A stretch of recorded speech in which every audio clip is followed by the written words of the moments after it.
Haaya akkam jirtu daawwattoota koo nagaa waaqayyoo bakki isin jirtanitti isiniif haa baay'atu jirtu fayyaa keessanii nu nagaa keenya galata waaqayyoo chaanaalii keenya faaraa kan taatan sabskiraayib gochuun maatii keenyatti dabalamaa viidiyoon keenya immoo isinitti tole laayik godha akkasuma hiriyoota keessaniif sheer gochuun daggatina jecha har'as egaa oolmaa kiyya guyyaa har'aa isin agarsiisa oolmaa kiyya guyyaa har'aa keessatti mana ofcoo deemuuf xaafii suuraa jira ayyaanni xiqqoo waan qaqqabee fi ayyaana kana dursee xaafii kana soorii mana ofcoo keessee daasisuu barbaadini egaa oolmaan kiyya guyyaa har'aa tokko jedhee nan jalqaba amma garuma xaafii gingilchuutti deemna xaafii kana gingilchinii erga deebinee haala kamiin soorra kan jedhullee viidiyoo kana keessatti argattu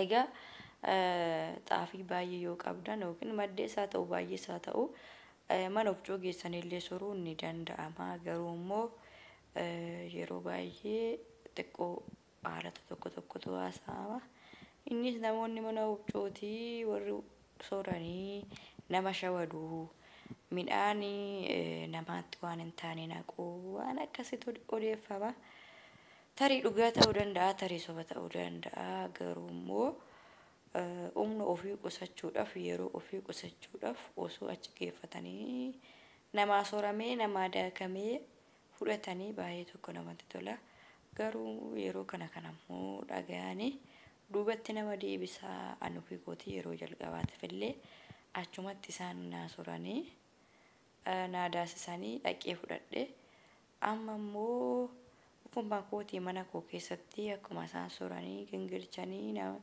daaksisanitti maafin hin daakkatinii midhaan mana kootii kan jedhu yaadetanii egaa xaafii yeroo bittanii waanuma barbaade yoo ta'e qulqulluu amma barbaade yoo ta'e gibbinii hin dhaabuu gibbinii sana immoo dura gingilchaatu isinii baasa gundoon hin baasu jechuudha erga gingilchaa kanaan haala kanaan akkanatti keessaa gingilchinee deebinee gundoodhaan irraa ogongollee yoo sorre malee gibbinii isaa hin baasu jechuudha gundooni kanaaf egaa anis amma naaf danda'amee fudhaa xaafii kana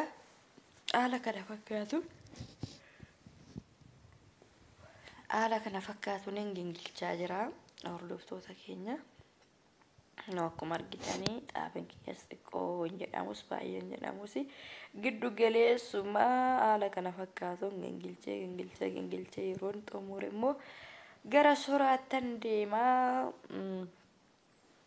mee turtiin keessan anuma wajjin haa ta'u viidiyoo kana waraabee fi xiqqoo ijoolleen biyya arabaa jirtanii yeroo tokko yeroo gara Itoophiyaatti deebitanii waggaa dheeraa hojjeteessanii waggaa 6 waggaa 5 7 sanaa ol teessanii yeroo gara Itoophiyaatti deebitanii hojiin nama harkaa bada jechuudha nama wallaalchisa maaliif waggaa amma kana taa'anii gaafa Itoophiyaatti immoo deebi'anii hojii isa kan Itoophiyaan daggetu jechuudha anillee akkas ta'eera hojii osoo hin ta'in kan kiyyaa hojiillee osoo hin ta'in haala qilleensaati kan xiqqoonatti jijjiirame hojiin umaanatti hin jijjiiramnes homaa hin dagannis waanumaan kaleessa hojjetaa ture inumaan hojjedha waantummaan digeeggirnatti jedhe tokko yoo hin jiru egaa garuu namoonni tokko immoo hojiinis haalli qilleensas wanti hunduyyuu Itoophiyaa yeroo galtanii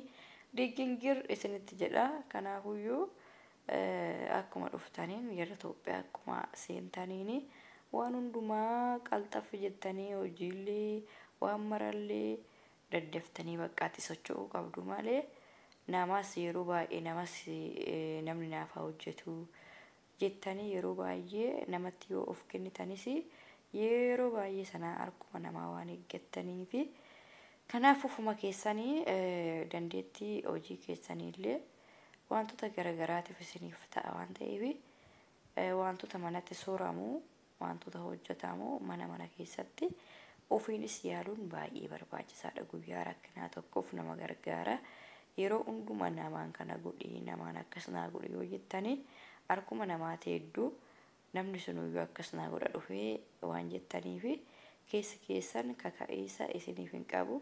Hojjedhu isiniin godhu. Waan hundumaa immoo ofii keessanii yoo yaaltanii yeroo hundumaa naman kajeeltan jechuudha ofuma keessaniif hojjetattu.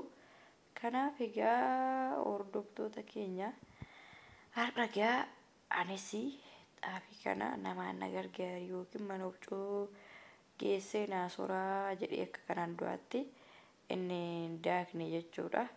Ofuma kiyyaafin kunoo haala kana gingilcha. Ammayyuu gingilchaan isaan jalaa hin dhumne gingilchaa umasaa irra jira. Ganaan immoo soraa isaatti deebi'a. Akkasuma mana huccuullee baadheetuma akka warra baadiyyaa sanatti baadheetuma geeffadha. Wanti kan ofii ta'e nama hin dadhabsiisu. Itti gammaddanii hojjettu yeroo kan kooti jettanii hojjettan baay'ee isin gammachiisa. Itti gammaddanii hojjettu. Isin nuffisiisu. Mana huccuus duddaa yeroo dhaxxanuma isin nuffisiisu. Fagoo yoo ta'achuu baate. Kan kiyya immoo manni huccuu baay'ee fagoo miti daqiiqaa 3 daqiiqaa 4 wayiiti. Ishee duduma kiyyaanii shaarbiidhaan qabadhee duduma kiyyaan baattadhee geessaa. Homaa waan nama koomsu miti. Egaa jireenyi kun Itoophiyaa akkanaa. Jireenyi Itoophiyaa ofumaaf sorattaa. Ofumaaf gingilfattaa. Yoo cakkaanyii taate homaayyuu naman dhibu. Jireenya wallaallee jireenyi wal nurkaa makee jiraan ugabba'ee. Warri jedhanii viidiyoo waraabaniif inni waa biraati. Jireenyi baay'ee namatti tola. Warroonni galuu barbaadan illee gara biyya keessanii galaa jireenya tokko jedhaatii eegalaa jajjabaadha. Isiniin jedhaa jireenyi akka abbaan itti jiraatedha malee akka hollaa miti. Akka namaattan sirbaanii akka ebiluuttin sirbaanii dugda nama kutaa jedhama maaksa afaan Oromoo waan ta'eef morma nama jallisaa nan dogoggore dhiifama. Kanaaf egaa akkuma atitti jiraatamu waan ta'eef hin sodaatina. Warroonni biyya galuuf sodaadhee maaloo jettanii gaafii na gaafattanis viidiyoo kana keessatti waa baay'ee narraa barattu jedhee yaada. Jireenyi akka abbaan itti jiraate waan ta'eef galaa koottaan isiniin jedha.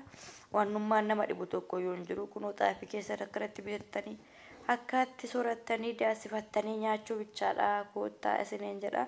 Egaa chaanaalii kiyyaa duubatti deebi'ee jira. Chaanaaliin kiyyaa na ilaalaa jirtanii laayikiidhaanis na jajjabeessaa jirtanii.